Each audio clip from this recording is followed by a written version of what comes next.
La Santa Inquisición, o simplemente la Inquisición, fue una serie de instituciones pertenecientes a la Iglesia Católica dedicadas a la persecución y el castigo de la idolatría, la magia, la hechicería, la bigamia, pero sobre todo la herejía.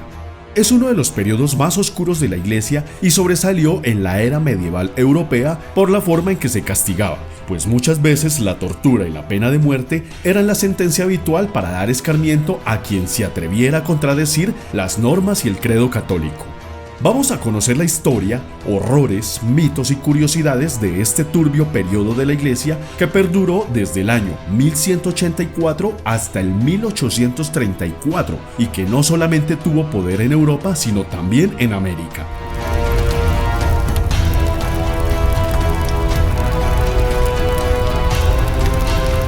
En los comienzos de la Iglesia, la pena habitual por herejía era la excomunión, pero cuando el emperador romano Teodosio I el Grande impuso el cristianismo como religión oficial en el año 392, se prohibió totalmente el paganismo y los herejes se consideraron enemigos del Estado.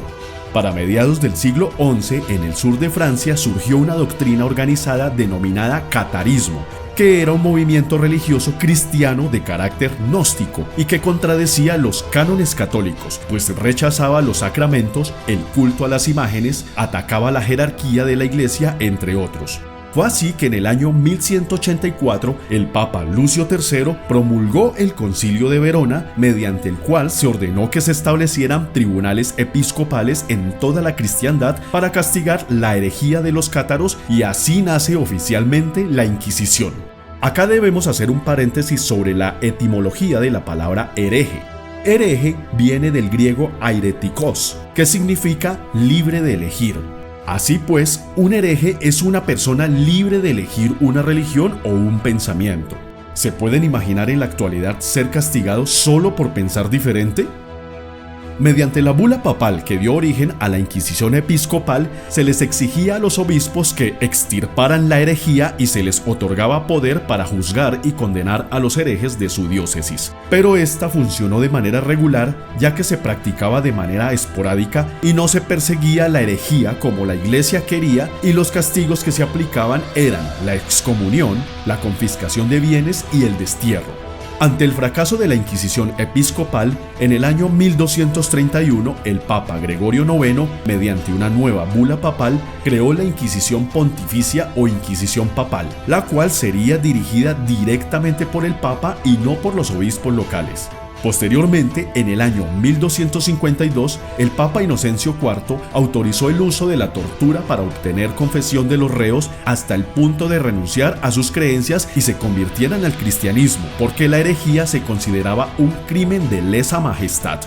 Los que se negaban a abjurar eran sometidos a la pena de muerte, siendo quemados vivos. En el año 1478 aparece la Inquisición española, instaurada formalmente en el Reino de Castilla y fue impulsada directamente por los reyes católicos. Según la leyenda negra, la Inquisición española es conocida por ser el lado más oscuro, terrible y despiadado de la Iglesia católica. Para ese entonces la península ibérica estaba fuertemente influenciada por los árabes. Así que la finalidad de este tribunal era combatir las prácticas judías y musulmanas, las cuales se consideraban herejes. Muchos judíos y musulmanes fueron obligados a convertirse al cristianismo mediante torturas y debían bautizarse católicos para seguir viviendo en España, mientras que otros fueron condenados a la pena capital y otros expulsados.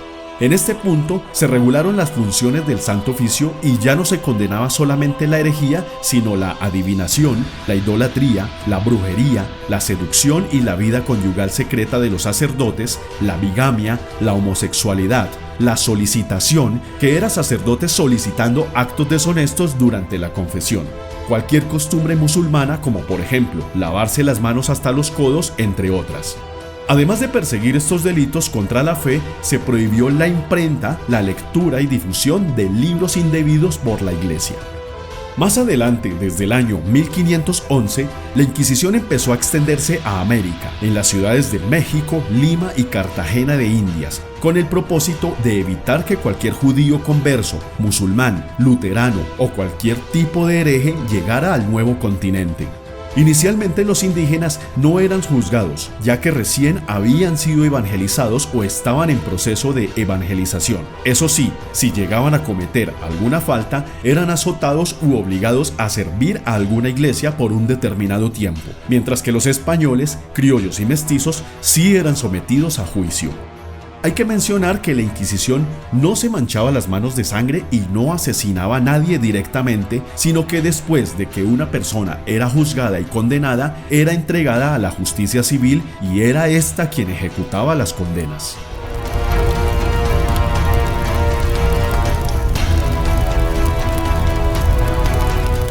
Si bien la figura de la bruja poseída por el diablo apareció desde la Edad Antigua, fue en la Edad Media que tomó fuerza y se convirtió en un fenómeno popular. En el año 1484, el Papa Inocencio VIII, a través de una bula papal, da por oficial la existencia de la brujería e inició una loca persecución a las brujas que se extendió por cerca de 4 siglos. En 1487 se publica el libro El martillo de las brujas, escrito por 2 inquisidores alemanes. Esta obra se convertiría en el texto básico para la descripción, incautación, tortura y muerte mediante hoguera a todas aquellas personas que la Iglesia etiquetaba como brujas. Con la influencia de este libro misógino inicia una persecución contagiosa, supersticiosa, horrible y sistemática contra la brujería que acabó con la vida de entre 60.000 y 5 millones de mujeres según distintos autores.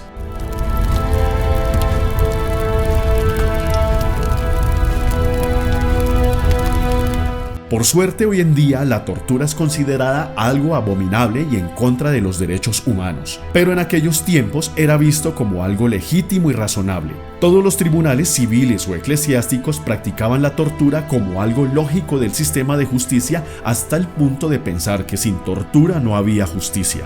Las torturas civiles eran muy distintas y macabras a las eclesiásticas y variaban según el país. Por ejemplo, en Inglaterra se condenaba a muerte a quienes dañaran los arbustos de los jardines públicos. En Alemania les sacaban los ojos a los desterrados que osaban regresar a su hogar. En Francia a los ladrones de ovejas les sacaban los intestinos. Penas graves conllevaban castigos como el descuartizamiento y el desollamiento, que era arrancarle toda la piel a la persona hasta morir. En el caso de la Inquisición, la finalidad del tormento no era la muerte, sino la búsqueda de la confesión para salvar el alma del condenado. Un dato interesante era la edad penal para castigar, pues todos los mayores de 14 años eran considerados sujetos penales. En muchos casos, si el acusado no confesaba, se creía inocente, aunque pudiendo quedar mutilado o tullido para siempre. En otros casos, los reos se declaraban culpables de lo que no habían hecho solo para terminar con la tortura. Luego se procedía a condenarlos a la hoguera o el ahogamiento y a menudo las propiedades de los sentenciados eran confiscadas por la iglesia. Muchos fueron los instrumentos de tortura usados por la Inquisición, pero los más usados y conocidos fueron la garrucha. Consistía en un mecanismo de poleas que elevaba al reo y lo dejaba caer como un peso muerto. Además, el preso tenía atados los brazos atrás de la espalda. Esto provocaba la dislocación de los brazos en el primer o segundo intento. El potro. Se colocaba al preso sobre una mesa atado de pies y manos por una soga sujetada a un carrete. Al girar el torno o carrete, la soga estiraba las extremidades hasta dislocarlas y en algunos casos pudiendo desmembrar la víctima. La toca o tortura del agua. Se amarraba al acusado a una mesa y se le metía un trapo de lino hasta la garganta. Luego el verdugo arrojaba agua sobre la boca abierta a la fuerza y las fosas nasales. La sensación de asfixia y ahogamiento eran tan insoportable que en ocasiones la víctima quedaba inconsciente. Este método podía durar horas y horas.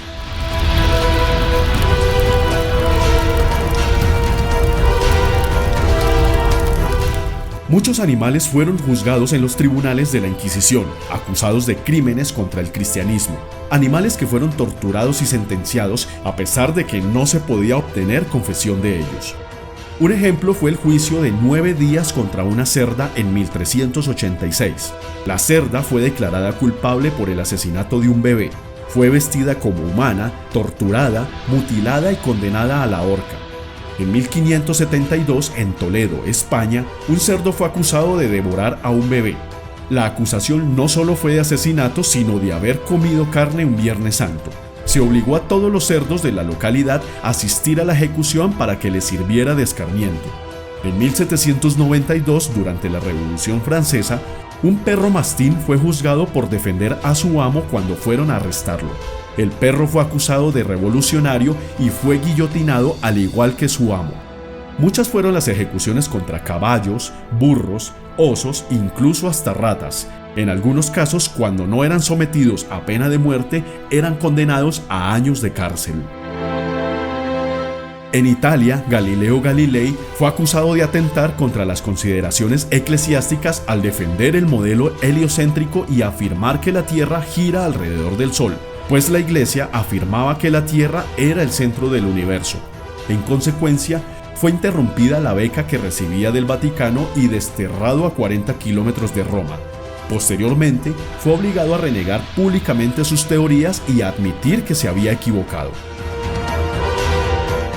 Otro caso famoso fue el juicio contra Juana de Arco.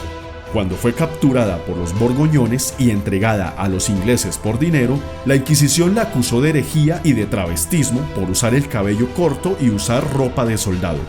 Un dato interesante es que durante el juicio, Juana de Arco se rehusaba a quitarse el uniforme de soldado para prevenir ser abusada sexualmente. Finalmente fue quemada en la hoguera en el año 1431. Si el video te gustó, no olvides suscribirte y darle like para más videos así. Hasta la próxima.